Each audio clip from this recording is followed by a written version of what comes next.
CPIM की तरफ से रानीगंज के एनएसबी रोड स्थित मारवाड़ी रिलीफ सोसाइटी अस्पताल के पास पथ सभा का आयोजन किया गया। इस दौरान केंद्र सरकार पर जन विरोधी नीति के खिलाफ हमले बोले गए। सीपीआईएम की तरफ से रानीगंज के एनएसबी रोड स्थित मारवाड़ी रिलीफ सोसाइटी अस्पताल के बाहर पथ सभा की गई। इस दौरान केंद्र सरकार पर जन विरोधी नीति के खिलाफ हमले बोले गए। लगातार पेट्रोल और डीजल के दामों में हो रही बढ़ोतरी को लेकर भी केंद्र सरकार पर निशाना साधा गया। इसके अलावा घरेलू गैस सहित खाने के तेलों के दाम भी आसमान छू रहे हैं। ऐसे में गरीब लोगों के पास भूखमरी की नौबत आ खड़ी हुई है। पथ सभा के दौरान वामपंथियों ने लोकल ट्रेन सहित बसों को भी चालू करने की राज्य सरकार से मांग की है। वामपंथी नेताओं का कहना है कि देश में ऐसे भी कोरोना महामारी चल रही है, ऊपर से लॉकडाउन ने अर्थव्यवस्था को बिगाड़ कर रख दिया है। इसमें सबसे ज्यादा असर बस कर्मियों और हॉकरों को पड़ा है। जितनी जल्दी हो सके बस और लोकल ट्रेन को चालू किया जाने से इन लोगों के सामने जो आर्थिक मंदी की स्थिति है वह खत्म हो जाएगी और यह लोग अपने परिवार का पेट पाल सकेंगे। मारवाड़ी रिलीफ सोसाइटी अस्पताल के बाहर की गई पथ सभा के बाद वामपंथियों ने वहां से रैली कर एतवारी मोड़ पहुंचे। यहां भी पथ सभा कर केंद्र सरकार की नीति के खिलाफ जमकर आलोचना की गई। एतवारी मोड़ के बाद वामपंथी दालपट्टी और तारबंगला मोड़ भी रैली लेकर पहुंचे, जहां भी इन लोगों ने गरीबों के लिए मुद्दा उठाया।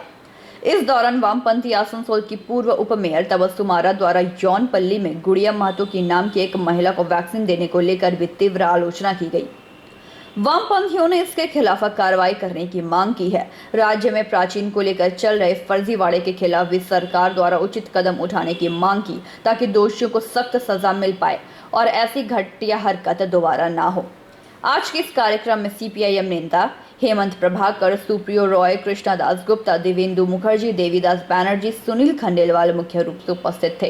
धरने वाला, छोटा दुकानदार चलाने वाला, उसी पर सबसे पहले हमला होता है, उसी वो सबसे पहले शिकार होता है। इसीलिए हमारा मांग है कि कोरोना আমাদের দাবি তৃণমূল কংগ্রেস পরিকল্পিত হামলা করার চেষ্টা করছে। তৃণমূল এবং বিজেপির দুই সরকার এই করোনা সংকটের কালে মানুষের বিরুদ্ধে যুদ্ধ ঘোষণা করেছেন। কার্যত উন্মাদের প্রয়োগ চালা হয়েছে পশ্চিমবাংলা। আপনারা জানেন আমাদের জেলার কুলটির বুকে আমাদের আসানসোল কর্পোরেশনের ডেপুটি মেয়র যিনি ছিলেন ভদ্রমহিলা তবসুম আরা, তিনি নিজেই ইনজেকশন দিতে শুরু করেছেন। আসলে নবান্নের 14 তলায় থাকা ভদ্রমহিলার অনুপ্রেরণায় গোটা রাজ্যটাকে পাগলাগারদে পরিণত করা হয়েছে। ভাবতে পারেন করোনার মতো প্রতিষেধকের টিকা, সেই টিকা মানুষ পাচ্ছে না, সেই টিকাকে বিক্রি করা হচ্ছে।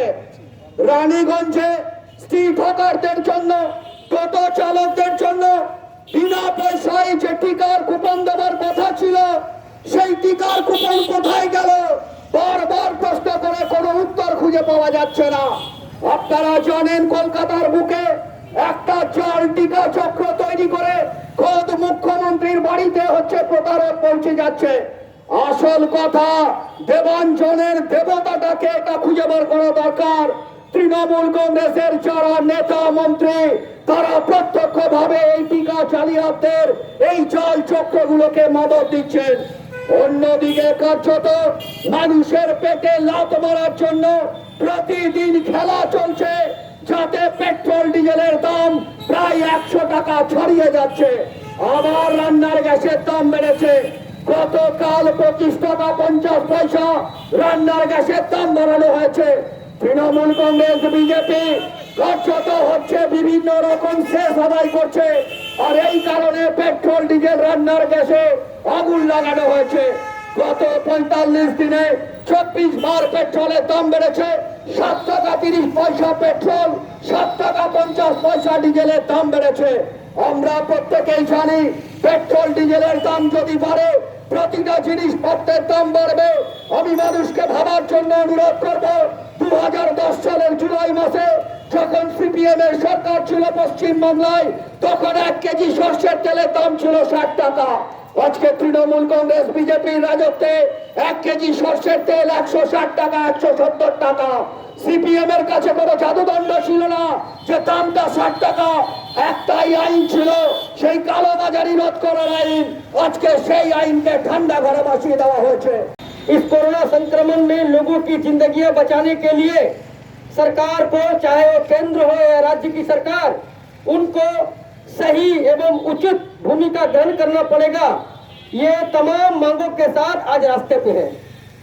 कुछ दिन पहले विधानसभा का चुनाव हुआ है, चुनाव खत्म, जो जीती है पार्टी, जीतने वाली सरकार हनीमून मना रही है, लोगों के जिंदगी से खेल रही है, और जो हारी है भाजपा यहाँ पे 77 सीट पाके उनको दत्ती लगा हुआ, वो अभी होश में नहीं आए हैं। चाहे जनता मरे, चाहे जनता के जिंदगी से खिलवाड़ हो या कुछ भी हो, उसके तरफ केंद्र एवं राज्य की सरकारों का ध्यान नहीं है। लेकिन हम शुरू से जो मांग पे लड़ाई किए हैं, वो मांग आज भी जिंदा है। और हम ये मानते हैं, आज जिस तरह से एक पार्टी से दूसरी पार्टी जाने के लिए सभी नेता व्यस्त है, हमारा ये विश्वास है कि दल बदलने से जिंदगी नहीं बदलती है, दिन बदलने से जिंदगी बदलती है। इसका प्रमाण पश्चिम बंगाल की अभी हम जो लोग जनता इस संकट से लड़ रहे हैं, हमारा जिंदगी, हमारा मौत, इसका जीता जागता सबूत है। हम लोग तो सुनते थे कि बाजार में आलू प्याज बिकता है, लेकिन सरकारों के शासनकाल में हमने देखा कि मरे हुए लोगों की सबके साथ भी सौदा हो रहा है। जिनका डेड बॉडी पड़ा हुआ उनको जलाने के लिए भी पैसा ऐठा जा रहा है। इसी रानीगंज की घटना हम खुद उस समय मौजूद थे, हमने देखा है। और यह सिर्फ रानीगंज नहीं, पूरे बंगाल के पैमाने पे हो रहा है। एक तरफ कोरोना का संकट और लॉकडाउन की वजह से जो मजदूर थे, किसान थे, जो दिन मजदूरी करते हैं, रिक्शा चलाते हैं, ठेला चलाते हैं, कूली कबाड़ी का काम करते हैं, जिनका रोजगार छिन गया है, कल कारखाने बंद हैं, उनकी वजह से उनकी जिंदगी में जो संकट आया है, हम तो उसी मांग के साथ रास्ते पे हैं। हम लोग इसीलिए मांग किए थे कि इन तमाम मजदूर जिनकी संख्या भारी से भारी तादाद में है, हिंदुस्तान में असंगठित क्षेत्र में काम करने वाले, जिसको हम लोग गैर सरकारी संस्था बोलते हैं, उसमें काम करने वाले लोगों की संख्या करीब 93% है। क्या होगा इनका? आज ना उनके लिए खाने के लिए रोटी है, ना पॉकेट में पैसा है। अगर गरीब के घर में पैसा नहीं रहेगा तो रानीगंज के बाजार में जो बिजनेसमैन करते हैं, बिजनेस है, वो अपना बिल्डिंग जितना भी बड़ा बनाइए, खरीद करने के लिए लोग नहीं आएंगे। और हमारा लड़ाई यहीं पे है। इसीलिए हम मांग की है कि 7,500 रुपया बैंक खातों में लोगों को देना पड़ेगा। लोगों के घर में 10 किलो करके अनाज, सिर्फ चावल नहीं। जो नेता मंत्री एमएलए एमपी बने हैं बंगाल में या हिंदुस्तान में, उनका क्या सिर्फ चावल से घर चलता है? 5 किलो 6 किलो जो चावल है, चावल से क्या उनका परिवार चलता है? लेकिन लोगों को ये फालतू समझते हैं। और ये वही लोग हैं जो लाइन में लग के, वोट की लाइन में लग के ममता मोदी पैदा करते हैं, मुख्यमंत्री प्रधानमंत्री बनाते हैं, और वोट जब गुजर जाता है तो चाहे महंगाई हो, चाहे कोरोना की मार हो, चाहे भुखमरी हो, चाहे गरीबी हो, मरता है कौन? वही आम आदमी, वही साधारण মানুষ মারা নীতি এবং রাজ্য সরকারের যে জনবিরোধী নীতি, তার বিরুদ্ধে লাগাতার আন্দোলন করে আসছে। ইতিমধ্যে দেখেছেন যেভাবে জিনিসপত্রের দাম বাড়ছে। এই করোনার পরিস্থিতিতে যখন লকডাউন চলছে, যখন মানুষের কাজ নেই, আয় নেই, রোজগার নেই, সাধারণ মানুষের সংসার চালানোটা কঠিন হয়ে দাঁড়াচ্ছে, সেই সময় প্রতিদিন জিনিসপত্রের দাম বাড়িয়ে নিত্য প্রয়োজনীয় জিনিসকে কেনার ক্ষমতার বাইরে করে দিচ্ছে সাধারণ মানুষকে। সরকারের দায়িত্ব সাধারণ মানুষকে রক্ষা করা। কেন্দ্রের সরকার এবং রাজ্যের সরকার সম্প্রতি যারা বিধানসভা নির্বাচনে জয়ী হয়ে ক্ষমতাসীন হয়েছেন, তাদের দায়িত্ব ছিল আমাদের রাজ্যের মানুষকে রক্ষা করা, গরিব মানুষকে রক্ষা করা, দেশের মানুষকে রক্ষা করা। কিন্তু আপনারা দেখেছেন যেভাবে একটার পর একটা জিনিসের দাম বাড়ছে। পেট্রোল, ডিজেল, রান্নার গ্যাস, কেরোসিনের দাম কার্যত আকাশ ছোঁয়া হয়েছে। আর তার সঙ্গে চাল, ডাল, তেল, নুন থেকে শুরু করে যাবতীয় জিনিস যা আমরা প্রতিদিন সকাল থেকে রাত পর্যন্ত ব্যবহার করি, এই সমস্ত জিনিসের দাম বেড়ে চলেছে। কি লক্ষ্য করেছি আমরা? এতদিন আমরা ক্রিকেটের মাঠে ভালো প্লেয়াররা সেঞ্চুরি করতেন, আমরা দেখতাম, আমরা বাহবা দিতাম।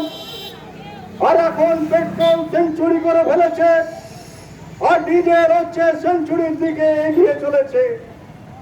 আর তার সঙ্গে সঙ্গ দিয়ে আমাদের ভোজ্য তেল রান্নার জন্য যা প্রয়োজনীয়, সেই ভোজ্য তেল ডবল সেঞ্চুরির পথে এগিয়ে চলেছে। 100 টাকা পেট্রোলের দাম হচ্ছে, ডিজেলের দাম 100-কে ছুঁতে চলেছে। রান্নার গ্যাসের দাম সম্প্রতি আরো 25 টাকা বাড়ানো হয়েছে। তাদের স্বার্থে এই নীতি গ্রহণ করা হচ্ছে। আন্তর্জাতিক বাজারে বিদেশ থেকে যে তেল আসে, সেই তেলের দাম যখন কমছে, আমাদের দেশে সরকারের নীতির কারণে যেহেতু পেট্রোল ডিজেলের ওপরে কোনো জিএসটি নেই, অতএব পেট্রোল ডিজেলের দাম বাড়িয়ে তার ওপরে বেহিসাবি শুল্ক বসিয়ে দিয়ে সরকার নিজের কোষাগারকে ভরার চেষ্টা করছে। रानीगंज से सम्राट दास की रिपोर्ट, पीवी न्यूज।